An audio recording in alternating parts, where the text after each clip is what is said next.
ஓம் வாராகி தாயே போற்றி. அனைவருக்கும் வணக்கம். நான் உங்கள் சாந்தி பேசுகிறேங்க. இன்றைய பதிவில் நாம் என்ன பார்க்க போகிறோம் அப்படின்னு பார்த்தீங்கன்னா, நாளை சித்திரை அமாவாசை. கடன் தீர பசுமாட்டிற்கு இந்த ஒரு பழத்தை தானமாக கொடுங்கள், கடன் தீர்ந்து பண வரவு அதிகரிக்கும் அப்படின்னு சொல்லியிருக்கேன் இல்லைங்களா? அது என்ன பழம் கொடுக்கணும், எப்படி கொடுக்கணும், அதை கொடுப்பதினால் ஏற்படக்கூடிய நன்மைகள் என்னென்ன அப்படிங்கிறத பற்றி இந்த பதிவில் நாம் தெளிவாக பார்க்கலாம். அதற்கு முன்னாடி நம்ம சேனலை சப்ஸ்கிரைப் பண்ணாதவங்க சப்ஸ்கிரைப் பண்ணிக்கோங்க. பக்கத்திலே இருக்கிற பெல் ஐக்கானை கிளிக் பண்ணிக்கோங்க. அப்போ தான் நான் போடுற எந்த ஒரு வீடியோவாக இருந்தாலும் உடனே உங்களுக்கு நோட்டிஃபிகேஷனில் வரும். இப்போ பார்த்தீங்கன்னா, நாளைய தினத்தில் வரக்கூடியது சித்திரை அமாவாசை. நம்மளுக்கு இது செவ்வாய்க்கிழமையோடு வரக்கூடியது மிக மிக சிறப்பான ஒரு விஷயம். ஏன்னா செவ்வாய்க்கிழமை கடன் தீர்வதற்கு உகந்த நாள். அந்த நாளிலேயே நம்மளுக்கு அமாவாசையும் இணைந்து வருவது மிக கூடுதல் பலனை நம்மளுக்கு அளிக்கும். சித்திரை மாதத்தில் வரக்கூடிய பௌர்ணமி எப்படி நாம் சிறப்பாக வழிபாடுகள் செய்கிறோமோ, அதே மாதிரி அமாவாசையும் மிகவுமே சிறப்பானது. இந்த சித்திரை அமாவாசை அன்று நாம் முன்னோர்களுக்கு தர்ப்பணம் கொடுப்போம், முன்னோர்கள் வழிபாடு செய்வோம். அப்படி எல்லோருமே முன்னோர்கள் வழிபாடு செய்வது அப்படிங்கிறது இந்த அமாவாசை தினங்களில் ரொம்ப விசேஷமானது. அதே மாதிரி அகால மரணங்கள் அடைந்துறாங்க, திடீர்னு இப்போ ஒரு ஆக்சிடெண்ட் ஆகி இறந்து போயிட்டாங்க அப்படின்னு அகால மரணங்கள் அடைந்தவர்களுக்கு தர்ப்பணம் செய்யக்கூடிய காரியங்கள் செய்யக்கூடியதுக்கு விசேஷமான ஒரு நாள் நாளைய நாள். அதற்கு அப்புறமாக பார்த்தீங்க அப்படின்னா, நீங்கள் காலையிலேயே முன்னோர்கள் வழிபாடு எல்லாமே செஞ்சு முடிச்சிடுறீங்க. இப்போ மாலை நேரத்தில் உங்கள் பூஜை அறைகளில் கண்டிப்பாக ஏற்ற வேண்டிய தீபம் அப்படின்னு ஒன்று இருக்குது.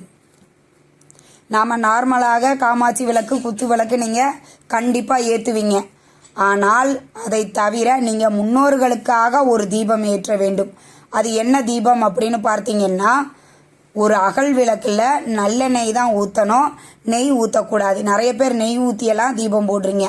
இது நாம் கடவுளுக்கு தீபம் ஏற்றும் போது மட்டும்தான் நெய் ஊற்றி தீபம் ஏற்றணும். முன்னோர்கள் வழிபாட்டிற்கு எப்பொழுதுமே நீங்கள் நெய் ஊற்றி தீபம் ஏற்றக்கூடாது. இதுவும் நீங்கள் ஞாபகத்தில் வச்சுக்கோங்க. ஒரு அகல் விளக்கு எடுத்துக்கோங்க, நல்லெண்ணெய் ஊற்றி பஞ்சுத்திரி போட்டு உங்களுடைய முன்னோர்களை நினைத்து இந்த தீபத்தை ஏற்றி வச்சுக்கோங்க. இது உங்களுக்கு முன்னோர்களின் ஆசீர்வாதம் பரிபூரணமாக கிடைக்கும். மாலை நேரங்களில் கண்டிப்பாக இதை செய்ய நீங்கள் தவறாதீர்கள்.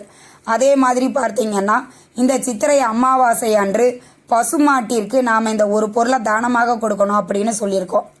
ஏன் நாம் அமாவாசை அன்று பசுமாட்டிற்கு அவ்வளவு முக்கியத்துவம் கொடுக்குறோம் அப்படின்னா, முன்னோர்கள் வழிபாடும் சேர்த்து நம்மளுக்கு கடவுளினுடைய அனுகிரகமும் நம்மளுக்கு வேணும்.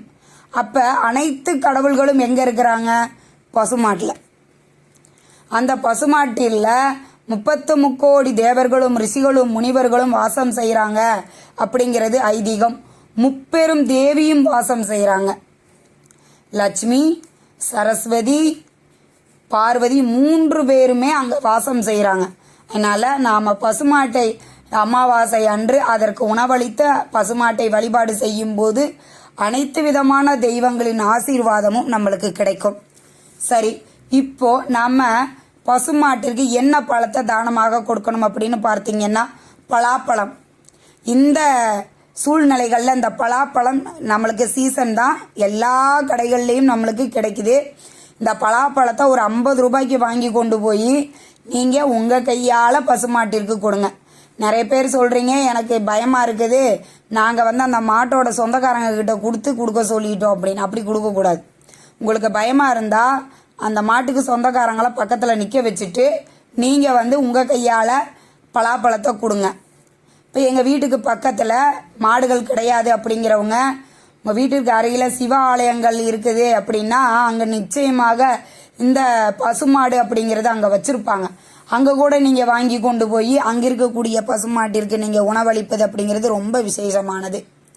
அதனால் வாய்ப்பு இருக்கிறவங்க உங்களுக்கு எங்கே வாய்ப்பு இருக்குதோ அங்கே வாங்கி நாளைய தினம் இந்த பலாப்பழத்தை ஒரு 50 ரூபாய் நம்ம செலவு பண்ண மாட்டோமா, அந்த 50 ரூபாய் செலவு பண்ணி பசுமாட்டிற்கு வாங்கி கொடுக்கும்போது உங்களுக்கு அனைத்து கடவுள்களின் ஆசீர்வாதம் கிடைப்பதோடு செல்வ வளம் அதிகரிக்கும், வறுமைகள் நீங்கும், தீராத கடன் தீரும், தீராத நோய்கள் தீரும் அப்படின்னு சொல்லப்பட்டிருக்கு. அதனால நல்ல ஞாபகம் வச்சுக்கோங்க. நாளைய தினத்தில் நீங்கள் இந்த பலாப்பழம் நீங்கள் காலையிலே முன்னோர்கள் வழிபாடெல்லாம் முடிச்சுட்டு சாயந்தரமாக கூட நீங்கள் வாங்கி கொடுக்கலாம்.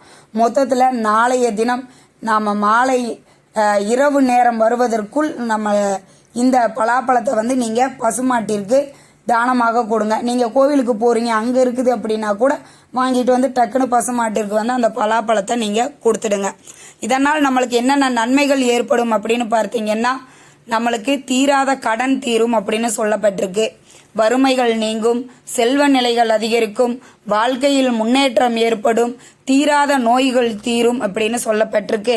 அதனால இவ்வளவு நன்மைகள் ஏற்பட அற்புதமான நாளை நீங்க தவறவே விடாதீர்கள். நிச்சயமாக ஒரு 50 ரூபாய்க்காவது நீங்க வாங்கி கொண்டு போய் கொடுங்க. வசதி இருக்கிறவங்க உங்களால முடிந்த அளவுக்கு வாங்கி கொண்டு போய் நாளைக்கு இந்த பலாப்பழத்தை பசுமாட்டிற்கு தானமாக கொடுங்கள்.